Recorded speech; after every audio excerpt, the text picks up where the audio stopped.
I distinctly remember seeing the Jurassic Park movie for the first time. You know, jaws dropped in the theater. It just blew my mind. I got to see dinosaurs, and this time they were real. We'd been doing tests for a few years in CG and trying to sort of see what could come next. And it was a big step between doing a chrome figure to doing a skinned animal. And that was the leap we had to make. For this game, more so than any Jurassic Park game that has come before, we want to recreate the feeling of the films in tone, in character, and certainly with the dinosaurs, feels like the original film. Players get to interact with these creatures that are so awesome and incredible on the big screen, and you want to dive into that world. Jesse!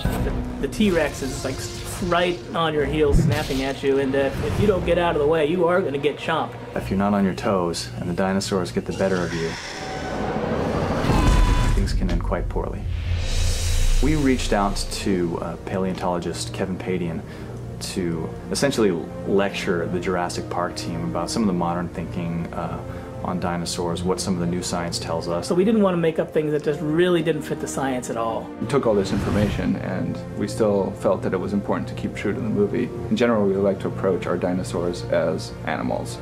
They are very scary, but they're not monsters. They follow their nature. One of the things about animals is to keep in mind always is you never know what it's really going to do 2 seconds from now. It's not a dinosaur shooting game. We felt strongly that it really needed to be about a tooth and nail fight for survival, with escape being your goal.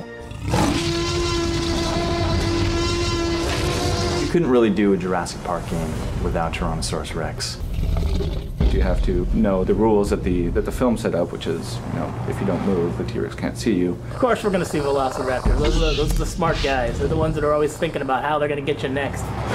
They're clever girls. Very clever girls. Now there is a new threat in the park, a new dinosaur that nobody's ever seen before. The new dinosaur that we're introducing to Jurassic Park is one of the most fascinating dinosaurs in the fossil record. It's a nocturnal hunter. It hides in the shadows. So the jungles are even scarier, kind of knowing that there's something out there that's stalking you, kind of waiting for just the right moment to come in and attack. When you're first bitten, the poison rapidly results in disorientation, confusion, and hallucinations.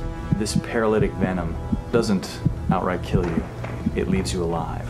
And you do not want to be left alive by this dinosaur. It's a slow, horrible, and fascinating death.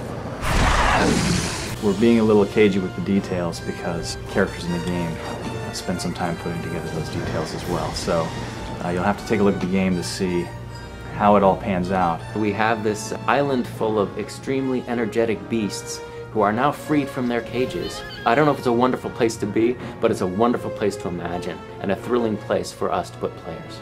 So if you want to go back to Isla Nublar, this is your opportunity.